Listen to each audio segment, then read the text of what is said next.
কসবায় ৯০ লক্ষ টাকার ভারতীয় মোবাইল ফোন ডিসপ্লে জব্দ।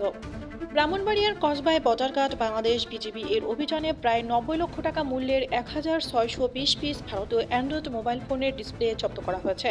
শনিবার সন্ধ্যা ৭টার দিকে উপজেলার গঙ্গানগর এলাকায় বিজিবির অভিযানে এসব ডিসপ্লে জব্দ করা হয়। বিজিবি ৭ ব্যাটালিয়নের অধিনায়ক লেফটেন্যান্ট কর্নেল এম জাবের বিন জব্বারের পাঠানো এক প্রেস বিজ্ঞপ্তিতে অভিযানের বিষয়টি নিশ্চিত করেছেন। তিনি জানান, সীমান্তে নিরাপত্তা রক্ষা ও চোরাচালান প্রতিরোধে বিজিবির অভিযান অব্যাহত থাকবে।